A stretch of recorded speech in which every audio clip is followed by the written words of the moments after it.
Hi, I'm Amelia Bordeaux, and I'm here at the Money Show in Las Vegas with a Las Vegas, not native, but a Las Vegas resident, Carolyn Boroden. And Carolyn is commodity trading advisor, a technical analyst, and the Fibonacci queen. So Carolyn, what do you like about Fibo? Why should people trade with Fibo as opposed to a different technical indicator? Well, there are trade setups where the risk definition is very clear.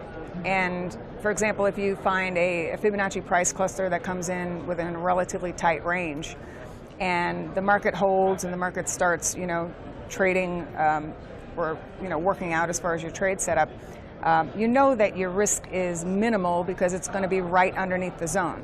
Because there are definitely cases where somebody will say, well, I'm going to buy it because I think it's going higher, fundamentally or something, but then they never know when they're wrong. So you have to have definition of that, because otherwise you really can chop yourself up in the market. And what is your typical time horizon that you trade? Well, I like to do some longer term stuff, like I'll do some option strategies against some of my daily chart setups, but my actual traders in the trading room will even do trades on a 5-minute chart. So we'll do some scalps and day trades using the same methodology, but just on a lower time frame. I see. And do they have authority to trade alone, or do you kind of have to oversee and approve all the trades? They have access to the information, and they can use it any way that they like. Some people use my daily charts and just take day trades off of the zones. Okay. Some of them will use my intraday charts and and focus on those. It's up to the individual. It's up to the individual. I see. Yeah. Is there anything you are particularly focusing on right now in terms of sector, or you don't discriminate, you just look at? Yeah, I mean, I do like the S&P and NASDAQ futures every day, but I also do, Apple and Google and Facebook and Tesla, and so whatever, I'll just look through quite a few stocks and then just see what is setting up on that day and then present that.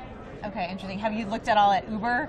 The new IPO? No, because there's not enough data. There's not enough data yet. Right, because that's the only thing. I can't do like penny stocks, and I can't do IPOs. It's interesting though, just the price movement. Have you noticed anything around Apple with the Supreme Court ruling against Apple, and now all of the China tariff talk back and forth in the past kind of 2 to 2.5 weeks?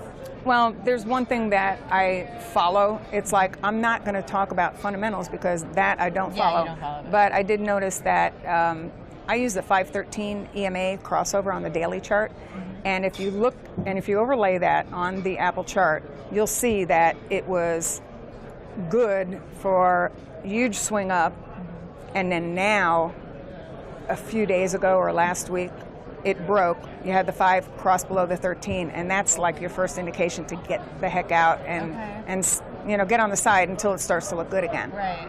Interesting. That is so cool. Oftentimes there's a lot of debate on buying dips or this or that, but that's a great way through your Fibonacci analysis to try to make a decision and a clear decision. Well, great. Thank you so much for joining us. Thanks for having me. Take care.